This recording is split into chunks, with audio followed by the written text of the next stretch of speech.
welcome to the Gaming Mix podcast, your mix for all things gaming. This is the official podcast for Analog Stick Gaming, and as always, I'm Jeff Young, and Jordan is out this week delivering lost packages all across Australia. And today we are joined by a somewhat regular guest now, Keith Mitchell of the Outerhaven. Thank you very much for joining me here and running the show today. You got it. How's 4th of July in your neck of the woods? We just had Canada Day here, heard some fireworks, but it wasn't as crazy here. Nothing that was like setting my dog off or anything like that, because normally we've had, neighbors and stuff firing, shit off and all that kind of stuff. But it was pretty tame. I'm pretty sure I can echo the sentiments of a lot of people living in this country that were not really enjoying 4th of July. Politics. Yeah. Politics. I mean, it's kind of, it's even up here too. Like we've got, talks of like Alberta separating from Canada and all this other bullshit and stuff like that. And I saw a funny joke where it's like, if you're an Alberta separatist, go back to work on Canada Day because you don't have a holiday. But yeah, it's been crazy up here too.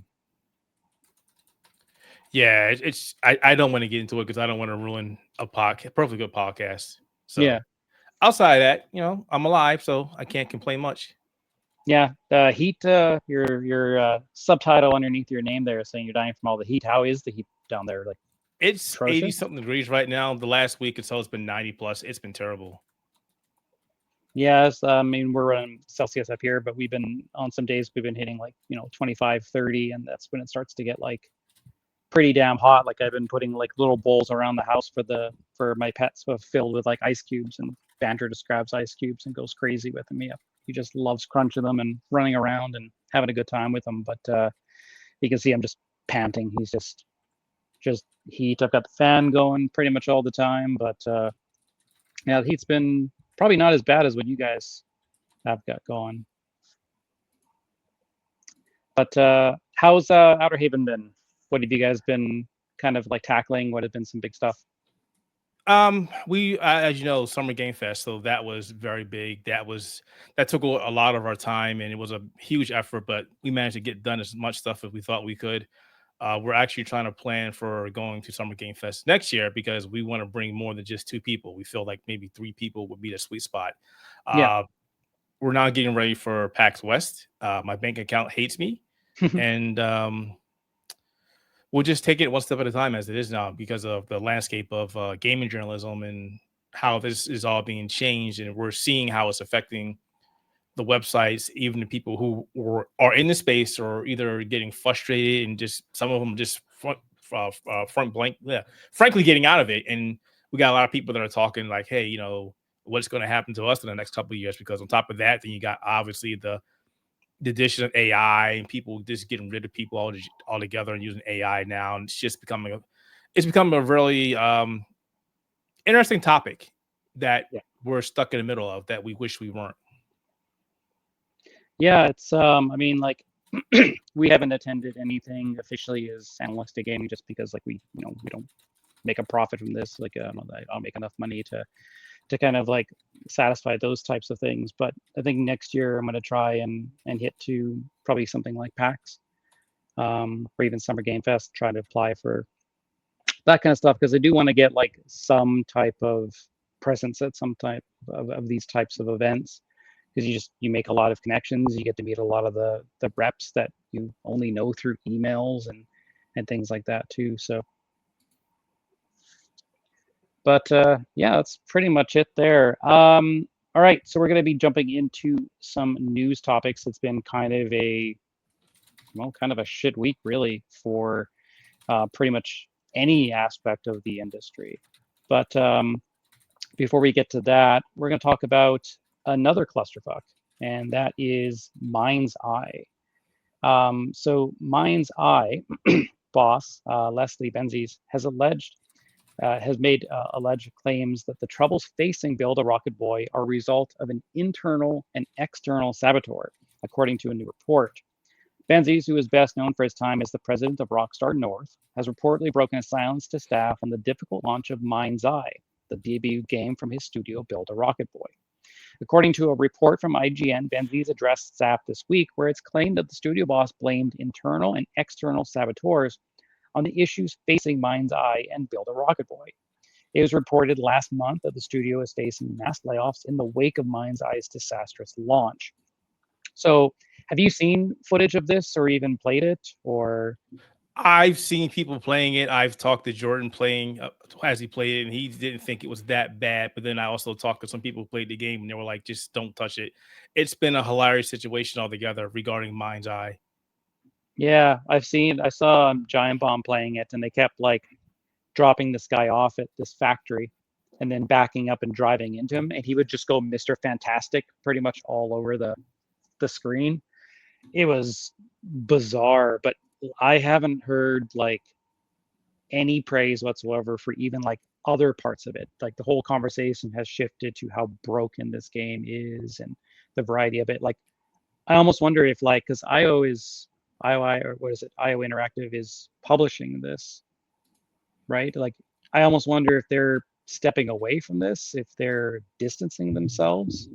I don't know, because I don't think they've really said anything. But this guy, the founder of this company, he is pretty much digging himself a hole.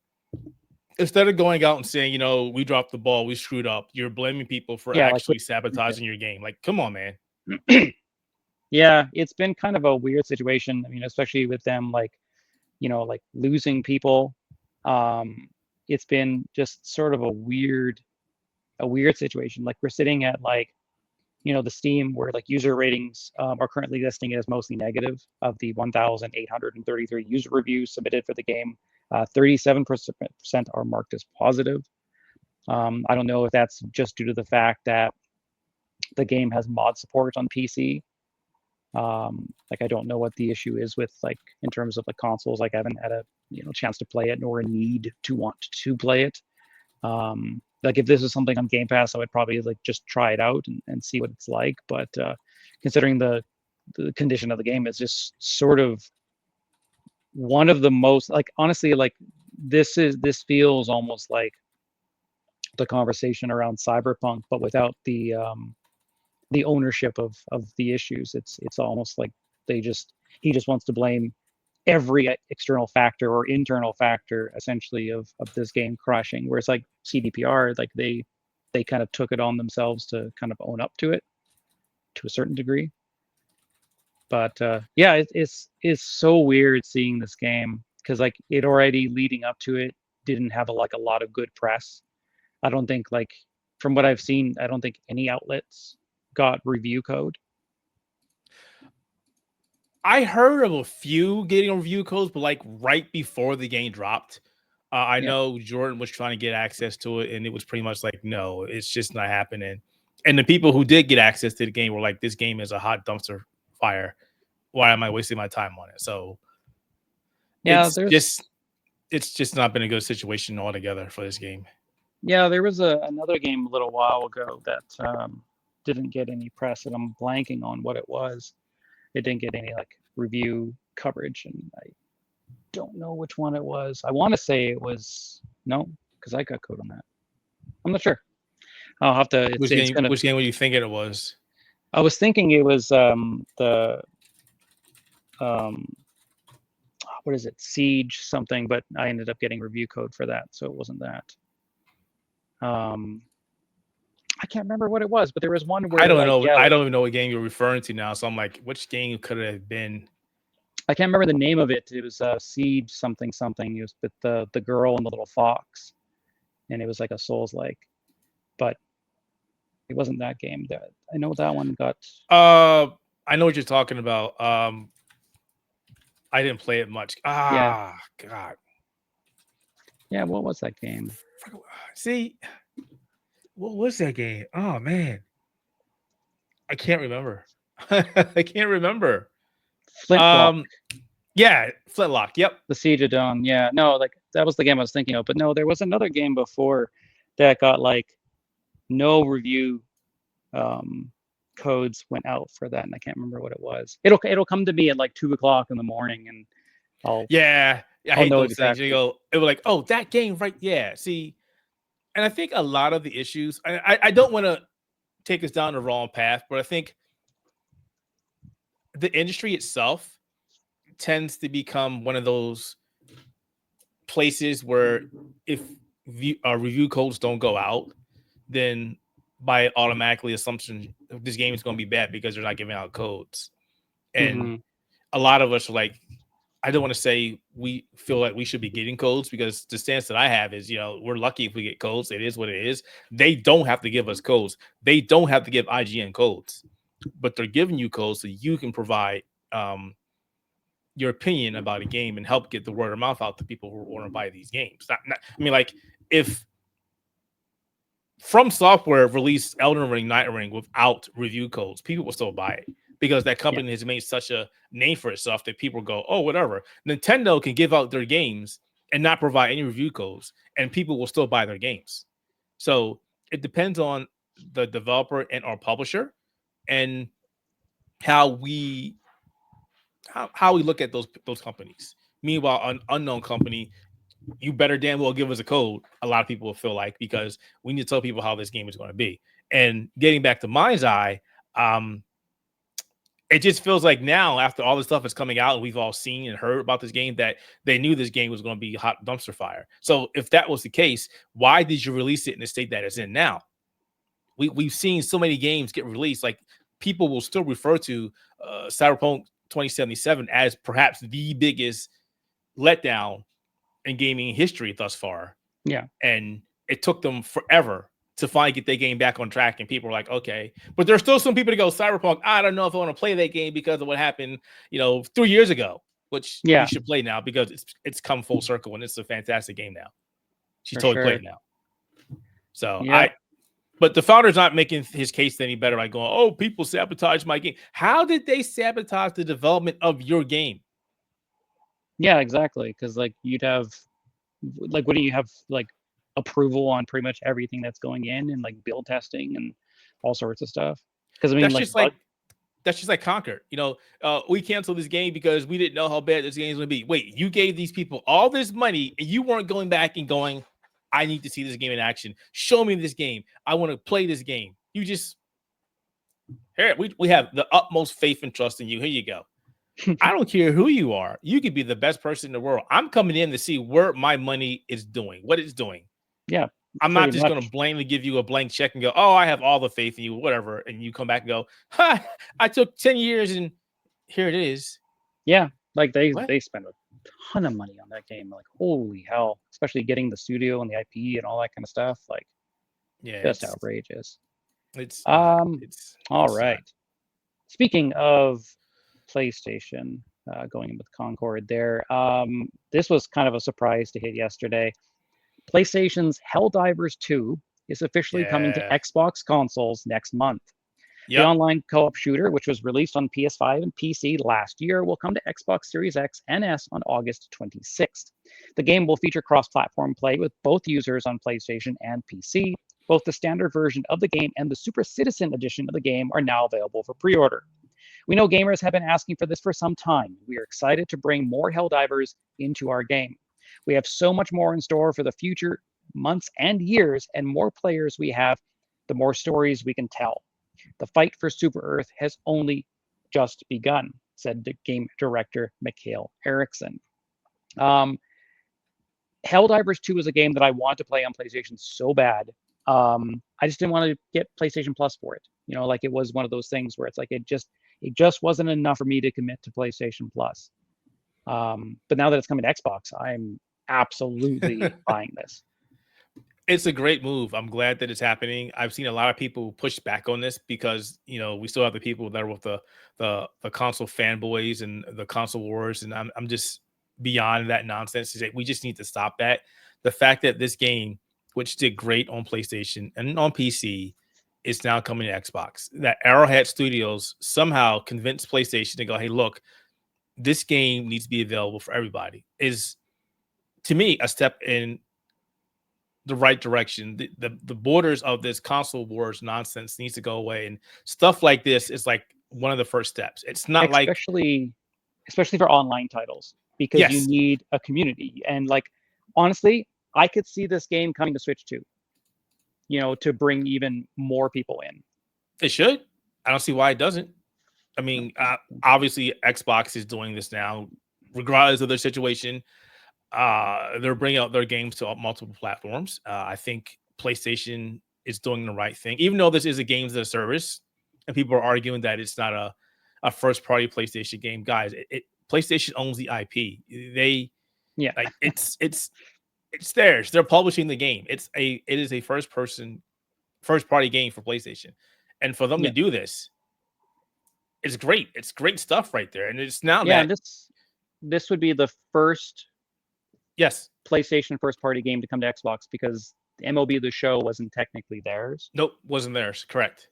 So So that's the yeah, great thing about it. It's the great thing about it. Everybody gets to play it. PlayStation people get to play it. PC players get to play it. Xbox people get to play it, and maybe Switch people will get to play it. It's a win. It's a win. yeah. This is what gaming is supposed to be about. Oh yeah, and like I'm definitely buying this. Because like I've seen so many people like absolutely enjoy this game, and it looks almost like the Starship Troopers game everybody's Oh, it kind of is. It's wanted. better. No, it's so it's funny you say that because after this came out, there was a Starship Trooper game, and nobody talks about that game anymore because Yeah. Helldivers 2 is the game that they wanted. Yeah, they even So, brought like Casper Van Dien in to kind of like pump it up and get some press yeah, in, and like just nobody cared. if you ever Um, wanted the Starship Trooper game, this is the game. It is with outside of the actual name of it being Starship Troopers. This is Starship Troopers for you. This is yeah, it. because it has that satire and stuff, especially with like, you watch the trailers and whatever, and they're like, join up today, like it has that kind of like, do you want to know more? Like that type of thing that Starship Troopers was really good for.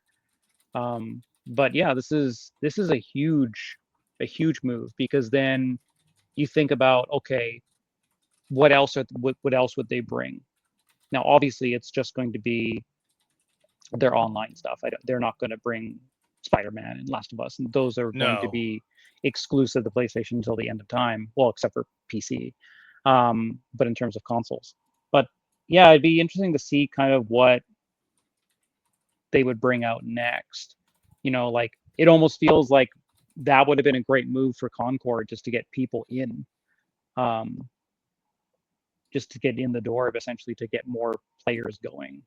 But yeah, it'll definitely be interesting to see kind of what Sony does with this, how much money they make. If they see that there's a good amount of money coming in, they could bring in some of the first party stuff that isn't necessarily like really PlayStation, like I'm trying to think of titles and stuff like that, but there could be kind of a good audience of bringing that stuff over, especially if they even bring it to Switch 2. Like we could get Lego Horizon on Xbox because that came to Switch. So they've shown that they can kind of play that way. But all right, so the main news topics of today is a trifecta of just absolute bullshit, pretty much. Let's take a look here. So Microsoft's gaming division has confirmed it will be making a fresh round of layoffs, with the company starting to inform employees across its businesses of cuts this on Wednesday. Sorry. According to the Seattle Times, Microsoft has said that as much as 4%, or roughly 9,100 employees, let that sink in. 4% of their workforce is almost 10,000 people. So like 9,100 of the company's total employees across all departments, including gaming, could be affected by Wednesday's layoffs. We continue to implement organizational and workforce changes that are necessary to position the company and teams for success in a dynamic marketplace, a Microsoft spokesman said. In a message sent to all staff, Microsoft's head of gaming, Phil Spencer, stated that the cuts were designed to end or decrease work in certain areas of the business and follow Microsoft's lead in removing layers of management to increase agility and effectiveness. According to Bloomberg, the King division, which makes Candy Crush, is cutting 10% of its staff, or about 200 jobs. Other European offices, such as ZeniMax, have reportedly begun informing employees that job cuts are underway, with US units expected to be notified later today. According to VGC sources, Rare has also been affected, and its long in development original IP Everwild is canceled. So we'll move into that particular story. Rare's long in development original IP, Everwild, has been canceled. According to people with knowledge of the team members were informed of the news, which comes with significant layoffs across Microsoft and Xbox, which were formally announced on Wednesday. We've also seen, to add on to the story, so we can just have one conversation about it, and that is Xbox has also canceled its Perfect Dark reboot and closed its developer, which has been confirmed. In a statement, Xbox Game Studios' Matt Booty said the decisions reflect a broader effort to adjust priorities and focus resources to set up teams for greater success within a changing industry landscape. So we've also seen that ZeniMax's online MMO was canceled as well. I don't think there was too much information about what that was, if it was a sequel to Elder Scrolls Online or whatever the case is. But we saw essentially 3 big games, one massive game because it was Xbox's first quadruple A game, which means that Skull and Bones is still the king of quadruple A games for some reason. But why is that even a thing? Like, I don't get it.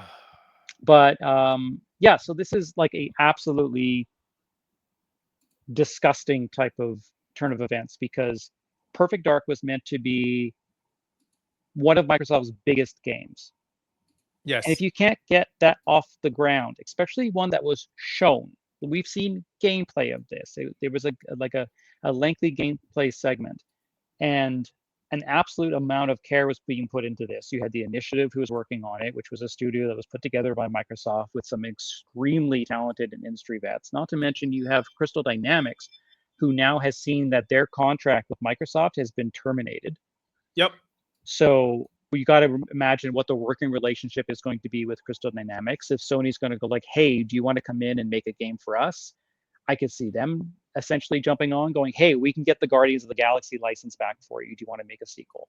I don't know if Sony would be the best place to go. I mean, they've got their own issues. No, but Sony is really hungry for a lot of like the superhero stuff because there was talks about them also buying WB, which would have given them DC. WB is But another cluster. Jeez, yeah, it's just exactly. But I mean, you get Microsoft essentially like, we don't know how many job cuts went into gaming, but it's thousands.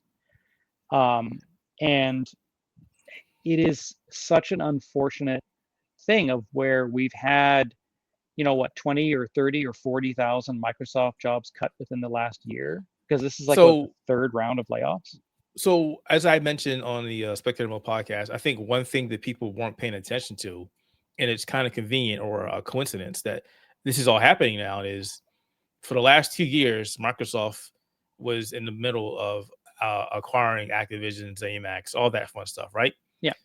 And this year finally ended that entire thing. People are like, well, they finished the sale last year, the acquisition last year. They did.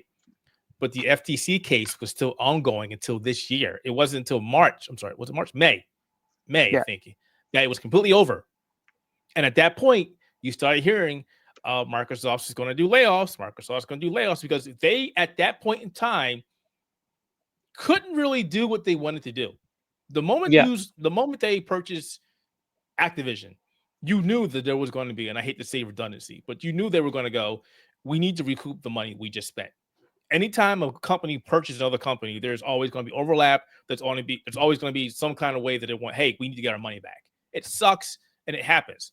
But the way Microsoft did it was just terrible. Yeah. And then the other end of this is, or the other side is that guy, I forget who it was, telling people that they should use AI to make them feel better, to talk to the AI, because the soften the blow of them getting canned, and also Microsoft going more into AI. And it's like, but you just got rid of 9,000 people. What? And that's not going to be the last one. They're going to do more. Not to mention, you killed all these things. You killed the initiative. You spent all this money, hired all this amazing talent, teased the game that people have been waiting on since you announced it. And then you went, oh, we don't need it anymore. Goodbye. Like, and they have to how do you justify that? Yeah, how do you justify that? It's just gone. Like what was the state of that game? Was there a start and an end? Could you play through it? Because like, why not then just soldier through and go, hey, Crystal Dynamics, we need you to finish this entirely. we're going to close down the initiative to cost that money, and then just have Crystal Dynamics finish that game. But then it's so like you gotta imagine where that game was in development. Yeah, it has been so frustrating. Like, out of the consoles, I'm an Xbox guy. I love the ecosystem just drastically more. Game Pass is phenomenal, especially for like the day one stuff that they're doing. So like I'm always going to be team Xbox, but I can be against Microsoft. Like I can see that Microsoft themselves, the people that are essentially running this thing, are not doing the greatest job in terms of like the investment that they have on their people. That's the thing that's been absolutely apparent over the last 2 years or so, especially with how much money that they've spent on acquiring these studios and then building these studios up, getting these games out, and like to cancel Perfect Dark is just, it's such a weird thing. Like Everwild was one of those games where like that's never coming out, and now it's never coming out, and it makes me wonder about Contraband, because all we've seen so far is a logo. We've never seen any footage on that. Nope. Like, does and now that it's come gone. out? It might be gone. They haven't said anything, but that's the thing. So they said all the games that we saw during their showcase are safe. Okay, great. So what about the games we have not seen? Yeah. You literally just said those are safe. So we haven't seen anything about that. That could be gone. We don't know anything. The fact that it took multiple outlets to contact Microsoft to get them to say, hey, this is actually happening. This is happening. This is not happening. Is the transparency. All the goodwill that Microsoft Xbox had worked towards is out the window. Just gone. Yeah. Completely gone. Yeah, it's been a very tough year for Microsoft in terms of PR. Like they're finally delivering on the games that people were wanting, and they're putting them pretty much everywhere. So like the goodwill of those games being the play anywhere type of mantra has been fantastic. They've owned up to that, but everything around it, the business around it, has just been abysmal, in terms of like working with their people. Like you've got extremely experienced and veterans of these studios that have now left. You have one of the major guys from Rare, who's been with the company for like 25 years or whatever. He's left. I think one of the ZeniMax creative directors left or something like that. I can't remember. And you got to think about that. You got to think about that. People who've been in that other, I can't. We tried to figure out his name in the last podcast, and I couldn't remember his name. Somebody remembered at the end of it, but he's been there for 30 some years. This is the straw that broke the camel's back. I'm out. I can't. No. And Microsoft acquiring Rare was one of the worst decisions that's ever happened. One of the worst things that ever happened to Rare. Sure, they gave us Sea of Thieves, fantastic game, but everything else. Yeah. What about everything else? Like that's a studio that's like, how do you not put them on Banjo-Kazooie? Especially after. And now you'll never get that. Now you'll never get one. You'll never get one. The guy responsible for the game is gone. Most of the people who worked on those games are gone. Yeah. Yeah. What do you do? Give it to Toys for Bob? Like, yeah. I mean, Toys for Bob, I think, is the only studio that could do it, but they're working on something else, and who knows what's going on with that. But like the thing with oh, where was I going? I derailed my train of thought there. Yeah. So one of the reasons why Sony has been, I think, so impressive in terms of its first party output games, whether it's through Naughty Dog, whether it's through Insomniac, whether it's through Sony Santa Monica, or even their relationship with Kojima, is all of these games have teams that have been around for a long time. They've got this experience, they've got this bond between the team, because most of the time those jobs are pretty safe. Sony has been pretty light on some layoffs. But when you have like an absolutely well executed machine essentially building these games, the turnaround on those things are fantastic. When you look at Insomniac and the turnaround that they had for games at the start of the PS5, was insane. You had the Miles Morales game, you had Ratchet and Clank, and then like a couple years later you get Spider-Man 2. Like you got that studio essentially making 3 games across one hardware cycle, where some studios are doing one. And you got to think about that when the comparison between Microsoft and Xbox. I'm sorry, Xbox and PlayStation, and how PlayStation has done its fair share of things. I'm not going to say that they're a saint, Yes. but when you look at them and how they foster the development studios compared to what Microsoft has done, it's just like night and day. Like you mentioned, Insomniac, Naughty Dog. Look at that. Look at this. Look how many games they've cranked out. Look how many games they're still cranking out compared to Xbox. And then most people on PlayStation sides don't have to worry about, oh, you know what, we're going to axe all you people again. And now that's something that's going to be in the back of everybody's mind. Like, am I next? I mean, obviously, nothing is ever certain, especially in this day and age when it comes to a job.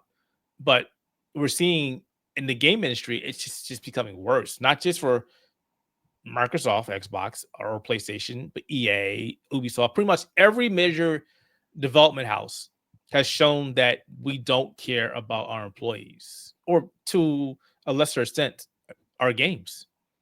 It's just making money now.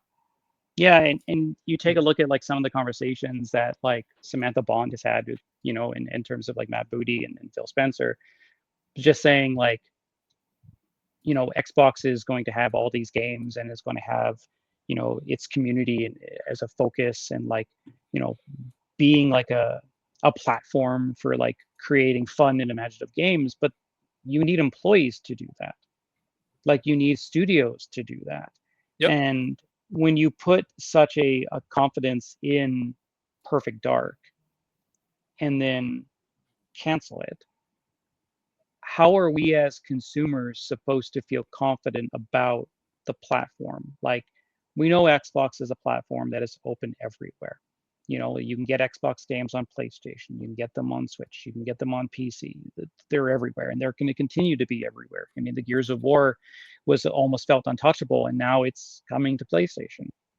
Like Forza has been there, Sea of Thieves has been there. So like, in terms of adopting and being within the Xbox ecosystem, whether it's just via through Game Pass or whatever the case is, canceling Perfect Dark, it really makes you wonder whether or not the platform is even worth investing in. No. Regardless of Game Pass. Because like Game Pass is my favorite thing about gaming right now. Like if PlayStation's service, like their PSN thing, had the same quality of day one releases, I would be subscribing to that, and I would probably, for the most part, kind of shift a lot of my focus over to PlayStation. But a lot of my friends still play on Xbox. I still prefer the controller. I still prefer the ecosystem of what they've done. But PlayStation, nonetheless, even with their inability to kind of release titles lately, still has a convincing argument of being a very, very good platform to go to. They're certainly not as consumer friendly in some respects, but they seem more developer friendly. I don't know if I would use the word consumer friendly between either one of the two right now. It's just, it's the lesser of two evils. We'll put it that way. Yeah. And to that extent, it's for most developers, honestly. But Microsoft just has, and I hate interchanging Microsoft with Xbox, but for this conversation, they have a major issue, and they've had an issue for quite some time, and it's just gotten worse when they acquired Bethesda and then Activision. They have never been good with running game studios. They just never have been. Let's be honest, they haven't. And now they have 2 major publishers, development companies under their banners, and now it's like, I feel like they've taken on too much. I really do think that. I think that they don't know what's going on. The band's about to burst, and we're going to see more crap that we don't want to see. In terms of them being a good platform, I mean, Xbox, if you look at just Xbox for games, it's a great platform. Okay. I'm not the biggest fan of Game Pass, but I know people like it and respect it. I don't use it enough. I'm in a different situation than most people are. Okay. When it comes to most consumers, I'm a complete different situation. It's not me tooting my own horn. We're lucky we get access to games and stuff at a time, so we have them. And most of the games I want to play on Game Pass, I have them already, or because I'm a PC gamer, and because my son's a PC gamer, and because my daughter's sort of a PC gamer, our platform is Steam. Yeah. So I don't really care too much. In terms of Xbox, I love their controllers, I love their hardware. I don't like their management. So there's some things I like about them. There's some things I completely loathe about them. But as it is right now, looking at the big picture for Microsoft, Xbox, I'm frustrated with how things are going. I'm also still on the I know people are going to hate me for saying it, but I'm going to keep saying this. Do it.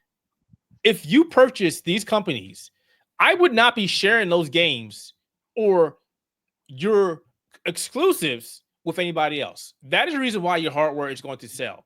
This is the same thing that people have been saying for years. This is, God, what was her last name? The person who came on not too long ago talking about Xbox, Laura. God, what's her last name? Fryer used to work at Xbox. She said the same thing. Microsoft literally still has no exclusive now. People can argue with me and say exclusives don't mean a thing, but I beg to differ. Are you going to go buy Death Stranding 2 on PlayStation? Oh, let me back up. If you wanted Death Stranding 2, where are you going to go get it right now? Where can you go to get it right now?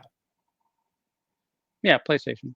So but a lot of people will just wait for the PC version. A lot of people will wait for the PC version, but if you're just in a console space, you can't get it on Xbox and likely will not get it on Xbox. So until years later, maybe. So you're going to go buy a PlayStation. If you want to play Death Stranding 2 right now. Yeah, like my argument for that has always been, if you take a look at how many, say, we'll use a high number, like how many PlayStation 4s were out there, which was a lot. And you take a look at the amount of sales that God of War and God of War Ragnarok had and Spider-Man had and stuff like that. They're a very, very small percentage of the consoles that are actually out there. So I think system sellers and exclusives do well enough, but I don't think that they are like these financial mega hits that are like really populating how many consoles are sold. Because I think that there's just such a wide diverse of certain things. And I think third party helps a lot. Because I used to remember when I worked at Best Buy and we would sell PlayStation 4s by the truckload. And there was a lot of people that were working on the rigs and they would buy a PlayStation, they would buy NHL, they would buy Madden, and then they would go. So like they were buying essentially like the third party stuff, like the FIFAs and all that kind of stuff. EA was a huge component of why people were buying PlayStation 4s, because it was pretty much the biggest audience for playing online for those types of games.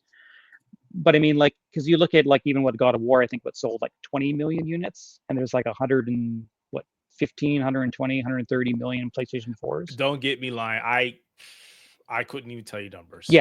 Yeah, but I mean, like that's what I say with all those types of things. It's like the exclusives like do matter to a certain extent, but I don't think that they are like floating the I guess the consoles up to a high degree in terms of like buying it. I wouldn't say anymore, but it's still there. I mean, it's not like it used to be back in the day. Like, we're old, okay? We're old guys. Yeah. When it came to Nintendo and Sega, well, my name to say young.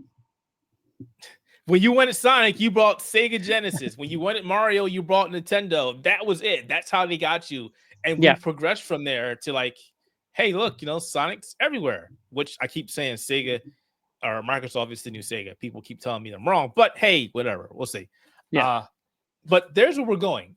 There's where we've come from, and we've seen it stop where it went like, games for every platform. They didn't make a difference. And then we went back to, okay, now these platforms need an exclusive game. And I'll keep saying, maybe Microsoft shouldn't have started putting all its stuff on other platforms. But it realized that we're making more money to do this than to keeping certain games on our platform and growing our brand. So it's like management isn't sure what they want to do. At the same time, the people who are running the show, the investors, are going, get that money. And if you need to put your Halo, your Gears of War, and wherever else that was synonymous with Xbox on the platforms to make us more money, do it. I think that Microsoft, could have had, and I brought this up to Jordan on one of our podcasts before, is I think that Microsoft should have like a core um,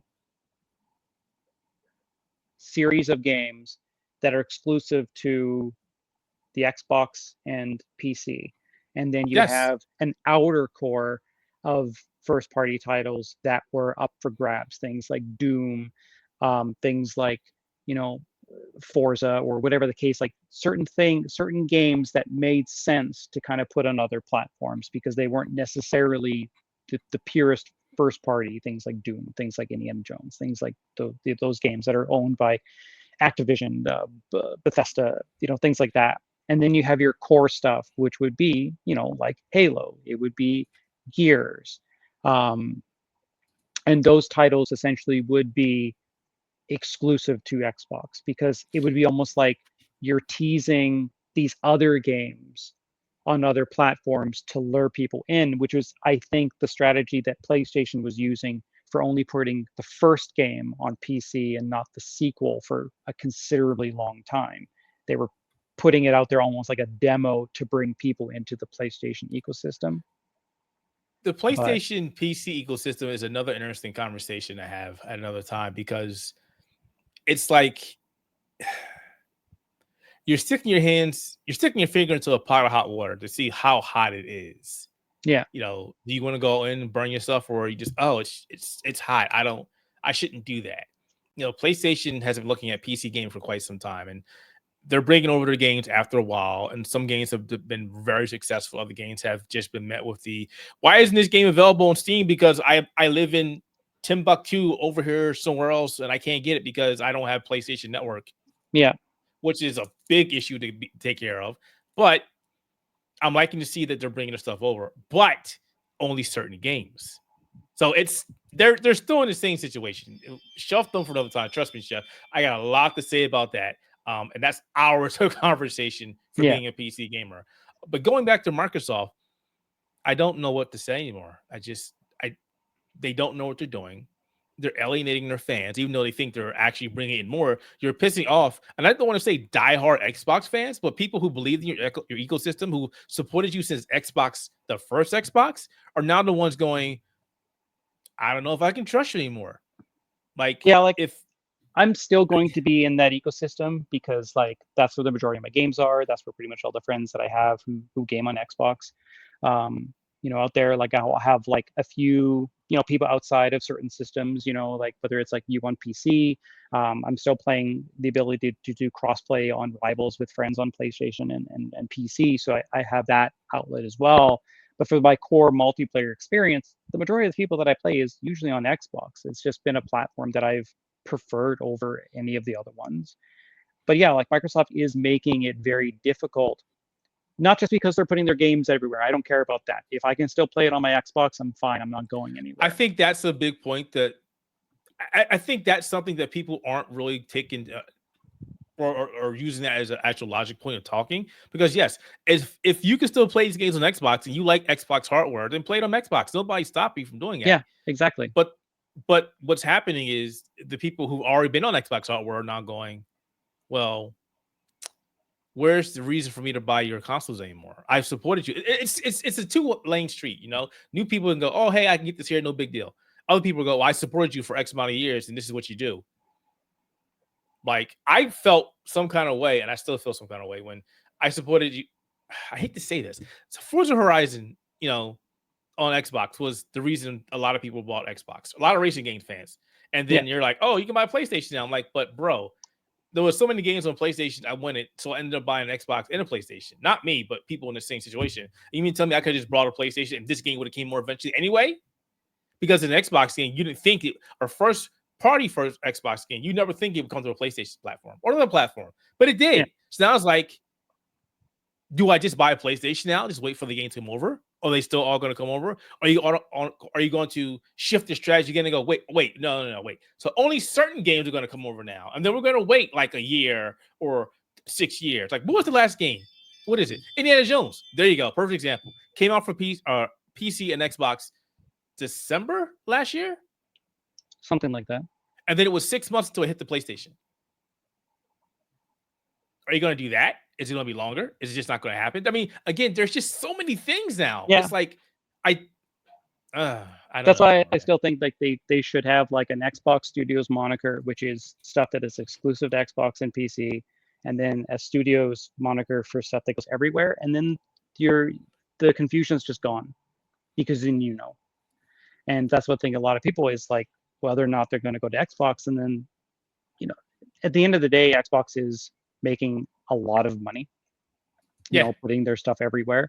So they're in no dire need. They're no in dire straits essentially of going anywhere. Like they are incredibly wealthy. They're making money hand over fist. But it's so weird that like the people that are essentially making them money are getting penalized for it. Because like like Initiative obviously hasn't made them any money. It's the first studio. They haven't shipped a game or anything like that. But there was the potential for Perfect Dark to do extremely well. The name itself. Yeah. I'm still pissed off. We've waited for this. You kept telling us that, and word of mouth or teasing people that a certain game is coming is enough to get them to buy your stuff. And this is what I'm trying to get out to people. Like they keep doing this. Hey, we've got this game coming to Xbox, and then you kill it. It's not happening. It's never happening. Yeah. How many people purchase an Xbox for Perfect Dark alone? And now I'm going, well, the only reason I bought this is to play Perfect Dark. And don't say, people, that it doesn't happen, because it happens. People will buy a console for one freaking game. Yeah. But this is why Game Pass exists now. I don't want to. I'll do Game Pass. And that's the beauty of it, because Xbox is still getting your money. They may not be getting $60 from you, but they're getting $25 from you over the course of multiple months and or a year. So instead of them getting $60 out of your pocket one time, they're getting $25 out of your pocket once a month for a year. Which one do you think is better for Microsoft or Xbox? Yeah. Especially like you'll get some people that'll buy maybe like 2 or 3 games a year, and Game Pass pretty much pays for that. Yep. Yeah. No, like it is just one of those things where it's like, we don't know where Microsoft is going to be for the rest of the year. We don't know whether or not layoffs are done. At least this significant amount. But yeah, this is like what the 3rd round of layoffs. I don't know what the total amount of employees lost, but it's got to be like almost 30,000. Actually, hang on, I can tell you. But yeah, it is so frustrating, waking up and then seeing that news of a Perfect Dark being canceled, and like Everwild, I was expecting it to be canceled considering we never saw anything on it. There was an article actually I was reading last night, and I'm trying to find it. It's kind of funny how search history doesn't always show up in search history. Yeah. And then Xenomax's game as well. And then, and also like kind of jumping into the next story, like, with games getting canceled or shut down, like we're seeing EA is going to be canceling Anthem. Like it's going to be unplayable. Like I don't know if there's going to be some type of patch at the point of when that game's done where it can be played offline or just local peer-to-peer. I think EA is done putting any type of money into Anthem. I thought they had killed it off after they did the revival, and that fell flat on its face. I thought Anthem was already dead, to be honest with you. It makes me wonder if Anthem is going to get the Star Wars Battlefront 2 type of response, where like suddenly, days or weeks before the game is going offline for good, we're going to see like record number of players or whatever the case is. Because like it was a great game. Like the gameplay aspect of it, I absolutely loved. Like it's still like the best Iron Man game, I think, that's like literally out there. But yeah, no, it just sucks to see like some of these games like just get completely shut down. I don't know if they've stopped selling it or anything like that. I would assume that they're from storefronts. No, I think you can still buy it. You still buy it? Yeah. Let me see. Yeah, it's so the game will be removed from EA Play on August 15th. Doesn't that suck? In-game currency will stop being sold as of July 3rd. And Yeah, like the game sold 5 million copies. Like Square Enix would be pissing themselves for a game that sold that well. But this is a conversation we had before where certain companies, a lot of companies have just different measurements on the success of a game. And I think EA is one of those companies that just has this really bizarre numbers for the game to be super successful for them. But of course, Yeah. on top of this, there's a lot of what's the word I'm looking for here? Overhead, because they need to run these servers too. It's not a peer-to-peer game. You're connecting to a server. So that's also one of those things. So you got to add those to the cost of keeping the game online, which honestly, once this game dies, it's for those playing on PC at least, they're still gonna be able to play it because somebody's gonna once again figure out how to reverse engineer the game and they're gonna run private servers, which is one of the things I love about PC gaming. They still figure out. I didn't know that a couple of days ago, I found out that Gundam Evolution, which is one of my favorite games, was still online on PC because they figured out how to do private servers. And I was like, I love that game. I didn't know it was still around. I need to figure out how to play it now. But maybe Anthem comes back alive that way because, and I agree. When I played Anthem for like the first couple times, I said, "Man, this game nailed the Iron Man power fantasy, nailed it." So I don't know. Yeah. No, it's just sort of frustrating, like seeing kind of gaming right now. It's kind of frustrating to kind of see industry veterans essentially kind of being affected by a lot of this stuff, like leaving studios that they help foster, like they've been part of, like even kind of having their identity around them, and then seeing like so many of these games just get canceled, or the teams that are responsible for some of the best games of all time just gone. Can I drop some more ability in here? I Sure. know that probably the worst way of saying it, but I've got to the point now where when we see these massive layoffs from companies like Xbox and people go, I really hope these people land on their feet. And it's like, I always have a negative connotation in my head because it's like they're not going to, and it sucks because they've just had all these people laid off on top of the other people that got laid off, on top of the other people that got laid off, on top of other companies that are laying off people. Where are these people going to go? Yeah. These Like I saw other companies Gearbox aren't reach hiring. them out. I mean, yeah, some people will get rehired, yeah, but when we're seeing layoffs happen like pretty much every other month, it's Mm-hmm. a terrible sign of what's going to happen to this industry or what is happening to this industry right now. And so Yeah. many people who've dedicated their life to becoming a game developer. They were a kid. I want to be a game developer. They made it there. They got treated like shit, but they're there. We're doing this. We're making a game. And now it's like, goodbye. What do you do? Do you keep Yeah. looking for it? What about people who Especially go ahead? especially when you get people that are like, they've been applying to a studio for years and they finally get hired and like, oh my God, this is the greatest day ever. And then 2.5 weeks later, they're laid off. Gone. Yep.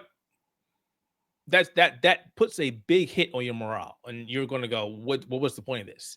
Yeah, they're like, oh, I finally reached my like, dream job, only for it to basically just be hit by like these unnecessary rounds of layoffs. Unnecessary. Microsoft was in its best position in a very long time, was making head over fist or fist over head, whatever the expression is, of revenue. There was no reason for these layoffs. But the people who run the company, the investors, they wanted their return on interest and heads rolled. Yeah. Of course, nothing happened to management.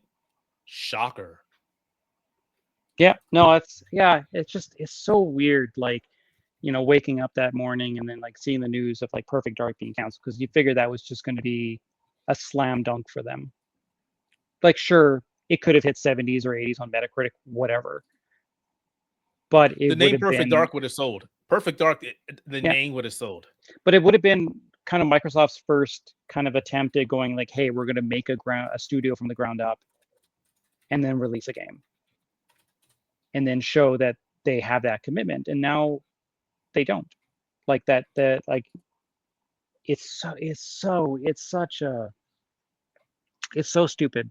Like it's absolutely so stupid what they're doing. When they got rid of Tango, I was already like, they have no commitment anymore. They're like, we want a Japanese company, and you had a Japanese company, and then you got rid of it. Yeah. No, like I'm so curious about Contraband. Like that's the next one I feel that is just probably on the chopping block. But because I mean, like again, we haven't seen anything. There has been no talk about it whatsoever. Like it's been radio silence. But don't you just love having a sign on your door that says "Don't bother me" and people constantly bother you? that means bother you more. Yeah, apparently so. Yeah, I know people are probably saying, Keith, you just hate Xbox. That's not it. It's not that I hate Xbox. If you've ever seen any of the content I've done or know me as a person, I don't like when people treat other people like trash. I don't like it. I don't like illogical decisions. I don't like things that happen because they shouldn't have happened. There was no reason for these layoffs. Okay, great. There's overlap for the person of the company. I get it. But 9,000 people on top of the other people you've already laid off? Seriously?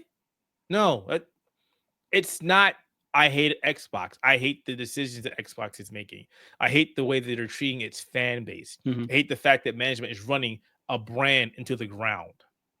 That's what I hate. You're like, oh, but we can buy their games on all platforms. Great, fantastic. But how long is it going to be until Xbox itself is gone? Won't make a difference. You get the game on other platforms. If they keep making dumb decisions, they're just going to go, we're done. Somebody buy these games off of us. Buy the company from us. Yeah. How much you want to bet that Activision will be Activision again? Maybe 10 years. Yeah. Microsoft has shown that their commitment has been very iffy. They're in, they're out. When Xbox first came out, they were in. Xbox 360, it started getting iffy towards the end. Xbox One, what commitment? Right, Don Matrix? What commitment?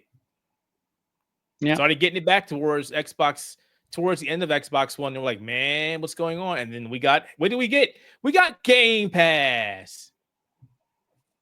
And now here we are. We're right back at it. It's like, have you not learned anything, guys? Pretty much. All righty. Keith, what have you been playing lately that you can talk about? That I can talk about. Good one. So obviously I'm a big Souls-like fan, so I've been playing a lot of Elden Ring, Night Ring, still playing that a lot. Really enjoying the game. It's getting better for me when you're running into more people who actually know how to play the game. Nice.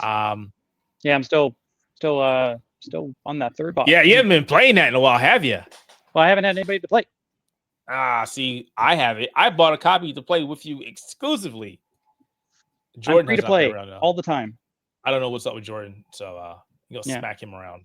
Mm-hmm. Just playing a bunch of demos from Steam Next Fest. They're still available. Ninja Gaiden, Ragebound, obviously, even though it's just one level, I'm still playing it, or some levels. It's a fun game. I'm looking forward to the full game to get released. Excuse me. And outside of that, I can't talk about anything else. So that's it. Mm-hmm. Yeah, I haven't done a lot of gaming, to be honest with you. I've just been run the site, making sure everything's all good. People don't understand that. They're like, what are you doing? Like, let's see. I'm editing people's stuff. I'm editing people's videos. I'm editing people's podcasts. Making sure the site is running. I'm talking to people to get access to stuff or go to an event. Just like it's a job on top of a job on top of a job. And when I want to sit down and play a game, somebody's like, Heath, can you help me? What? Leave me alone. I like even today. They're like, Keith, can we? No, it's the 4th of July. I want to sit on my butt and play games. Yeah. No. Inbox. I do want to play Claire Expedition 33 though. I really want to play that. I have a copy. I just for what?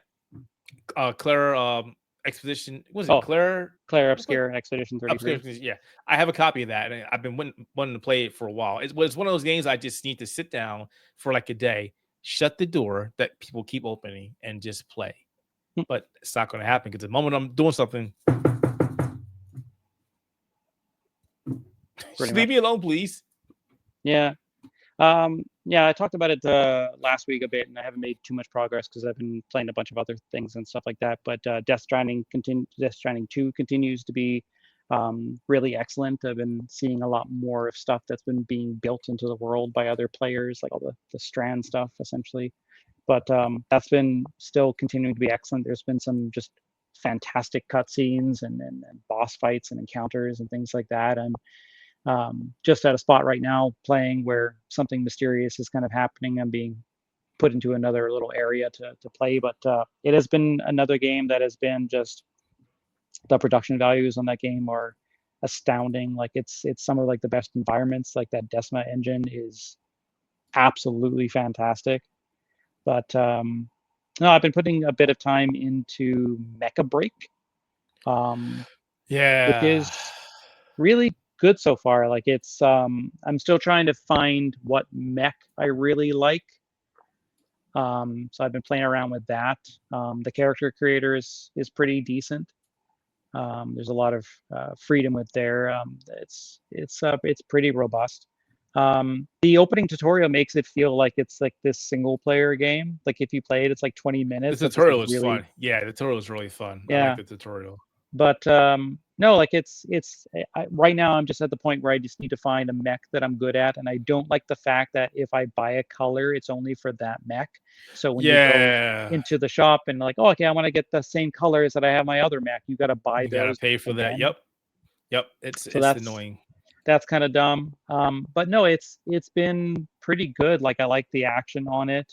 I like the overall like approach and feel that they're doing with the game. I think it plays extremely nicely. Um, I just got to find a mech that I'm good at. I think I'm gonna settle on the one with the axe, just because the survivability was pretty good, and the melee is actually really nice. I think it's got one gun mounted on the shoulder. I can't remember.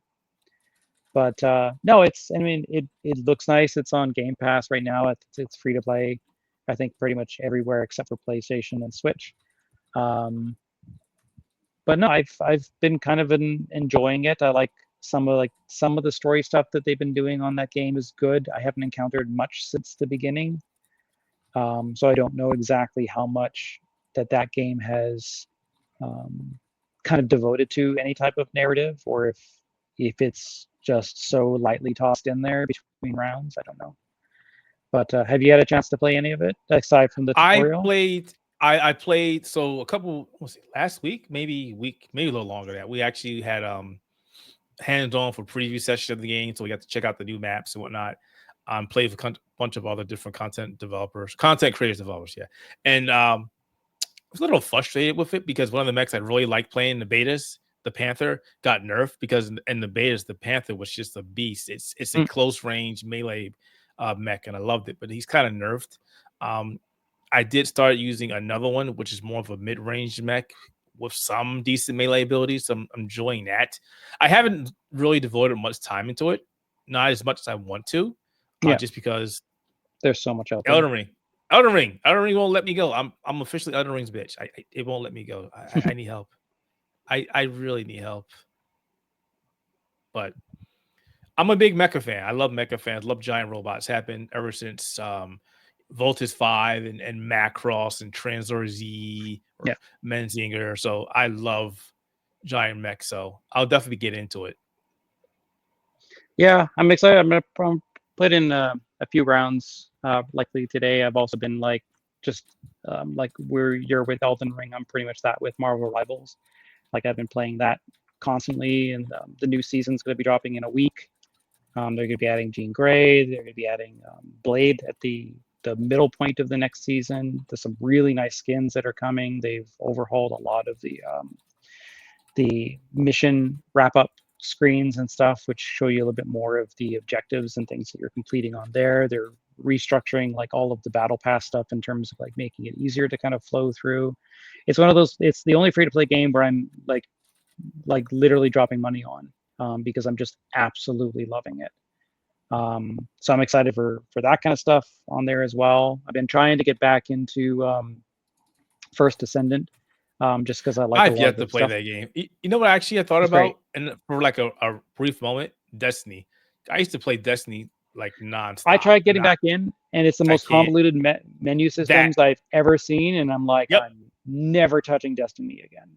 I stopped when the stasis abilities came out, so it's been quite some time.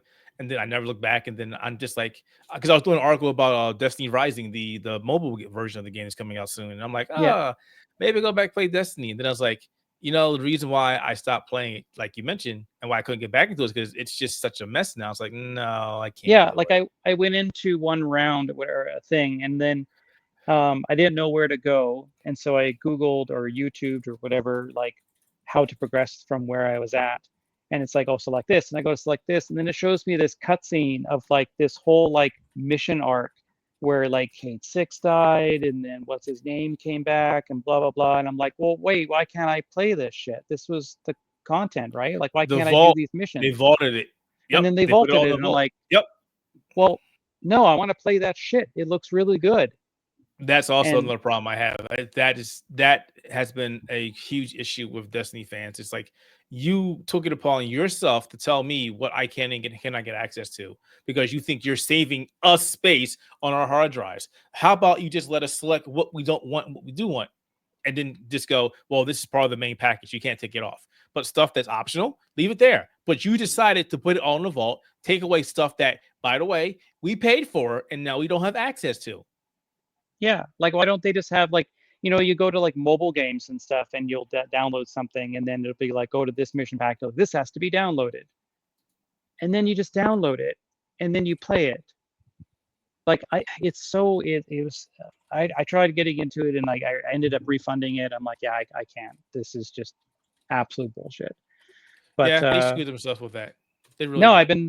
I've been liking the First Descendant stuff. I'm trying to unlock the dog because you get a German Shepherd that you can run around with. And some of the skins are like they've fully embraced their fan service. It is redonkulous. Yeah, like I've been trying to get back into that because like I think the gameplay is still fucking awesome. I did one of the new missions for the season 2 stuff on there, and then yeah, I've been trying to jump into that, but it's been tough just because there's so much coming out, and I want to play through Death Stranding before Fallen Feathers comes out because I definitely want to invest some time into that. Which also seems to have its own fair share of fan service from what I've discovered. I haven't watched too much trailers, but I watched one recently. But yeah, there's been just some excellent games that I've been just continuing to play. Marvel Rivals is probably one of the one that I spend the most time with. One of the guys here is trying to get me to play that game, and I'm like, no. He's like, but come on, no. So I know when a game is going to be an addiction and poison, and no. Yeah. Not happening. Sorry. No, I got a couple guys in at work playing it and stuff like that. So we've been playing every now and then just to kind of have like people you can talk to when you're playing the game. Because usually I'll jump in there for about 4 or 5 rounds every day just to get my dailies and get my points and that's what he says, the dailies. And that also threw me off because I was like, dailies. I'm not playing Warcraft again. No thanks. Well, they're getting rid of the dailies for season 3. I don't know what they're replacing them with, but they're changing it so now when you have weeklies and you have week 1, week 2, week 3, week 4, you're not like, if you don't play enough, those weeklies just consume the entire month. So now you'll consistently have those, which is really, really nice. But yeah, they're changing a bunch of stuff there. It's really nice seeing the commitment that they're putting on this game because it's the costumes, like they're obviously making money like crazy on this game. And no, it's really nice. I'm excited to see what the new map is. I'm excited to see some of the new skins. Like the new Emma skin looks fantastic. That's on the battle pass, and I'm an Emma main. But yeah, it's been excellent there. What have you been doing with your Switch 2? Have you been kind of playing anything in there? Like, what do you think of the hardware? I like the hardware. I have a little frustration with the screen. I'm not sure if Jordan had told you or not, or you had read the article, but for the first 2 weeks, I've had issues with my dock, so I could not use it. Oh, it just died on me. So it was back and forth between Nintendo and GameStop. And Nintendo was like, oh, you can send in your new Switch 2 to us for $180 and we'll repair it. And I'm like, whoa, whoa, whoa. It just came out. Why am I paying you to fix something that came broken? Like, yeah. What the hell? And GameStop was like, well, you have the warranty, but we have no more units. So you're going to have to wait till we get new units. So why did I buy the warranty? You should keep a couple in your back pocket in case you have issues. But unfortunately, that when I was writing my article and doing research, apparently the Switch 2 has a lot of issues when it comes to its docks. So a Okay. lot of people are having issues. So there's some frustration, but now I have it and it's sitting there. And I'm not the biggest fan of Mario Kart, No. so not really caring about that. I'll play some Fast Fusion. Yeah, Love that. that's been good. Other than that, it's just been playing my old Switch games. I'm looking forward to a new Donkey Kong game and new Metroid Prime. I'm pretty Yeah. sure once those two games come out, I'll be playing a Yeah. lot more. I wasn't interested in the Donkey Kong Bonanza until I saw that Nintendo Direct, and that sold me. Oh no! When I started seeing, I was like, "This is reminding me of Mario Odyssey." Really, And it was revealed that me. it was the same developer Yep. finally. Yep. It's like, hey, look at that. That's good news. I will say, I will continue to say this. I don't like Nintendo's harebrained decision to make the D-pad buttons. I set that up the first Switch. I'll say it with this one. I hate it. I hate it. I can't wait for companies to have their own replacements for that because I'd rather have a conventional D-pad than buttons. I hate it. I hate it. It's very dumb. Yeah. Well, I mean, like, because I got the Pro controller, so I usually have it docked, and it's Right, but if I want to D-pad. play it in the handheld, why? I think they don't they do that so that you can turn it the one way and then it's buttons. It still sucks. I get it, but it's how about you think about the stuff that people had told you in your previous system and go, well, hey guys, and also this would be a great business decision. If you don't like this, we have an add-on or a new Switch or a new Joy-Con that you can buy separately that gives you access to a D-pad. You would be satisfying the people who don't like the buttons and making more money at the same time. Yeah, and then you just add in Hall effect sticks and call it a day. No. See, here's the thing I keep telling people. Companies will never give us companies that make their own hardware and sell their hardware will never give us Hall effect sensors outside of Sega for the Dreamcast. And the reason being that is we want you to go buy a new controller when it breaks. Yeah. We're not going to sell you one that never breaks. It's just so weird that like they just never solved that issue, even to any degree. You know, like people's like Switch 2 Joy-Cons were like coming with drift. Like it's you say solved, but for them to solve it, they'd have to investigate and improvise or improve. Well, they even claimed that they had addressed the issue, that they were drift free, and like not even a day into like the Switch 2 being out, people were having drift issues. Like this is the same company who debated with us for months on end that the Switch does not have drift, doesn't have a joystick drift issues. Yeah. Oh, it does have issues. Oh shit! You knew all alone? Really? What? Crazy. And this is what I mean when I say companies all do some nasty, evil stuff. But there are just people out there that go, my company can never do any bad. Really? Are you sure about that? Okay. You keep thinking about that. Keep putting on your rose-tinted glasses and take them off eventually. You'll see the real world. Yeah. Yeah, no, Donkey Kong actually looks really, really good. It looks great. I can't wait.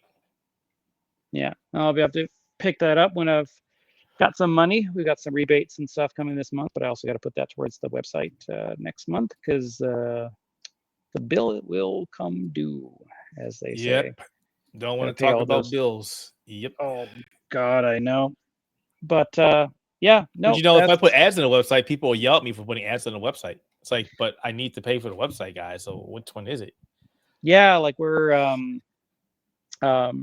had a company reach out and be like, hey, do you want to be part of any type of things in terms where you make like money off like their subscriptions and stuff that you sell to that. So we're looking at that to kind of bring in at least some revenue to the site, because again, like we are just completely nonprofit. We don't earn any income whatsoever.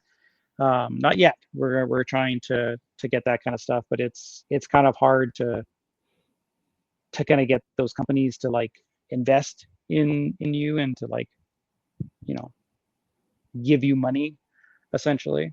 So we're looking at something like that, but at the same time we don't want to kind of compromise our outlet too much. There's been a lot of stuff that we've turned down because, like, I even put on my about page, like, if you're reaching out to us for sponsorships and things like that, like, just don't be a casino company. Oh my God. I don't know how many people reach out to us. They're like casino companies. Like, and I keep saying, we will not work with you.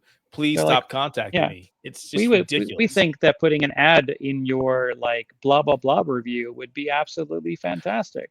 I love the ones that go, I love your content. I've been reading it for some time. Do you want this casino ad? Like, if you read our content, you would know that we have nothing to do with that. Yeah. Now, so we'll see how that goes and stuff like that. But you know, other than that, you know, we'll be back. You know, Jordan will be back, and we'll be talking probably more about some of our final thoughts, likely with Death Stranding 2, as we more than likely will be, like, he's reviewing it for the site right now. So he'll hopefully have it done at some point. You have to yell at him because he'll be like, yeah, you know, he'll lose track of what he's doing and forget. But no, I've been playing that as well too, so I'll probably have some thoughts on the review as well too, because sometimes we'll toss a second voice in at the end there. Other than that, we should be having our review for, what was the name of it? Rune Factory, Guardians of Azuma. Our review is going to be coming up pretty soon for that.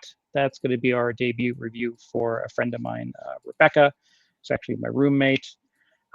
She's been reviewing that for us and has been absolutely loving it. We're also going to be having our review for Mario Kart World coming out, because I've been busy with a lot of games that if I get a code for, that's my priority, and then anything that I pay for or whatever comes after that. So a bunch of stuff coming on the website there as well too. I know Jordan wants to get back into kind of playing more Expedition 33 on the YouTube channel. Tell Jordan to slow his flow. He's got too many things going on. Pretty much. That, Jordan? Relax. You're doing too much, man.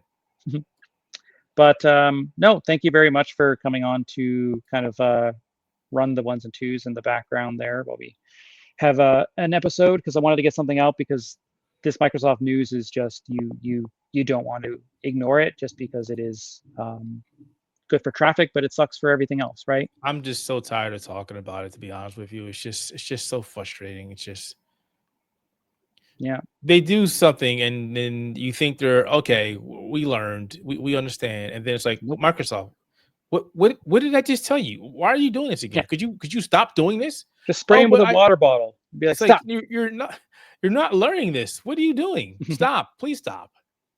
Yeah. But yeah, I don't know.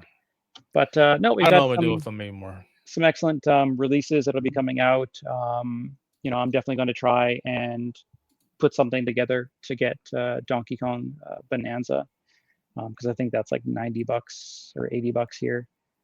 Yeah, it's isn't it gonna be $80 regardless? It's one of their $80 games.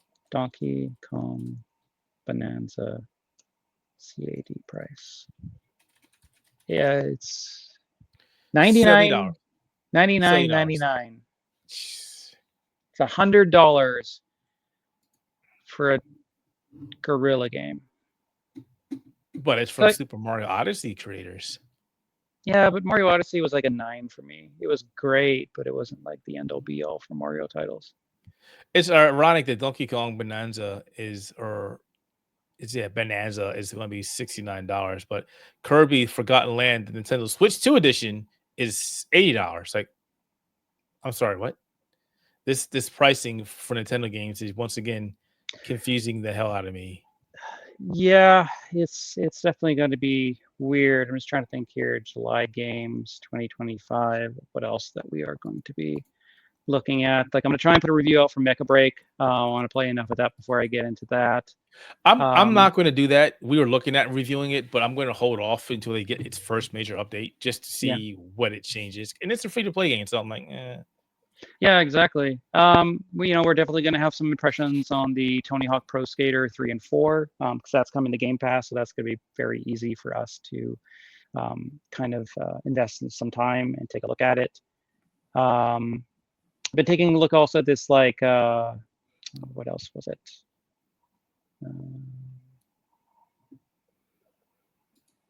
I think what else we've got here as well. I tried playing some of that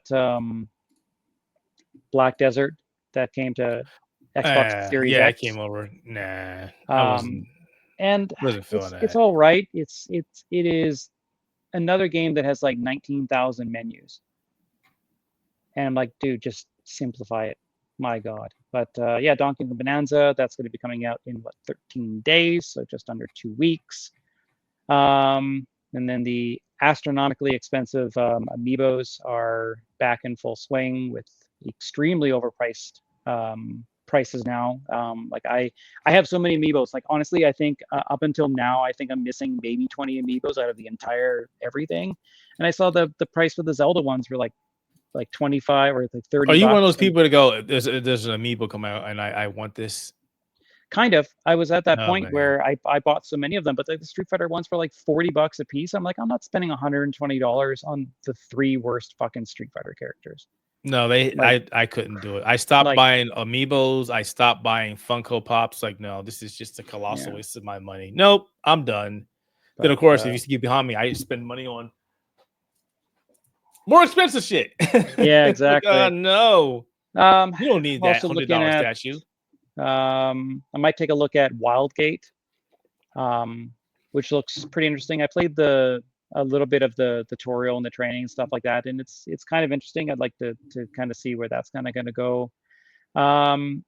Killing Floor 3, that's another one that's coming out at the end of the month that I might be able to get review access for. So I'm looking at checking that out because that thing looks like just a bloody good time. We've also got Super Mario Jamboree, the Nintendo Switch 2 edition is going to be coming out. Like I'm not going to be looking at that, but that looks like it's adding a lot of really cool Switch 2 stuff. Like it looks like it's like kind of like a worthy update. And I think that's kind of it for July to a certain extent. I mean, early access is coming for Grounded 2. You got Ninja Gaiden Rybound coming out on July 29th. Yep. So that's going to be excellent. I'm going to have to reach out to my peeps on that. And I know we've got a whole bunch of stuff that is going to be hitting in August as well, too. Like I'm excited for the Chained Echoes DLC. That was my game of the year, the year it came out.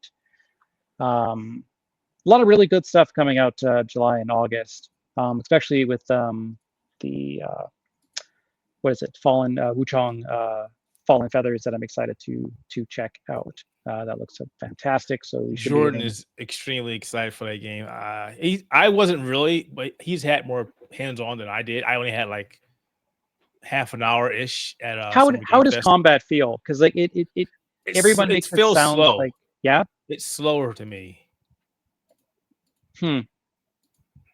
Yeah, I mean, But it depends. It depends on your out. weapons too. The weapons feel different, and it all depends on your makeup. For what I'm understanding, Jordan had more time with it, so I would listen to him a lot more than me, because again, half an hour was not enough time, and they threw us like further in the game than I wanted to, just to give us an understanding of the game. And I'm like, all right, but let me start from the ground floor and let me understand the game, instead of you just going, oh, we're going to start you here. And like, yeah, okay, great, I guess. Let me learn how to play the game. And then, of course, I got people breathing down my neck to hurry up and finish so I can play mine. Like, I got a half an hour. Sit down and shut up. yeah, exactly. All right. Well, there's tons of stuff coming. Yeah, we're going to be hopefully back next week with another episode, probably detailing again more on Death Stranding 2, as well as whatever other bullshit the industry decides to throw at us. You know, we've covered a lot of layoffs. My God, it's been the theme of our entire run here. But again, thank you very much for coming on to the show, Keith. We'll definitely have you back and talk more video games. And if you're up for some Elden Ring on the old Xbox platform, I am 100% available to do so. Just got to start everything over again, because again, I've been playing everything on PC, and I've beaten everything on PC. Everything. I'm still in the third boss. Oh, it's easy. We can wipe that out easy. Sounds good. Easy peasy. All right. Well, thank you guys. Again, like, comment, subscribe, all that fun stuff on the YouTube channel. We're going to be having this episode coming out. We also have, hopefully, at some point, we're going to have the Switch 2 episode that we had with MBZ dropping on there. So you'll notice that the episodes are going 56, 57, 59, 58. And then I think this is 60, and I don't know if 60 is going to release before 58. I don't know.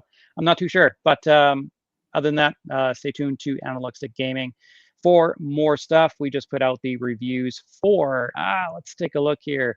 Lost in Random, The Eternal Die. We had System Shock 2, the 25th anniversary remaster, as well as the ASCII Ridge DLC for The Hunter Call of the Wild. And Ruffy of the Riverside, a review for Rune Factory is going to be going live very, very soon. But until then, take care. See you guys later and have fun. See ya.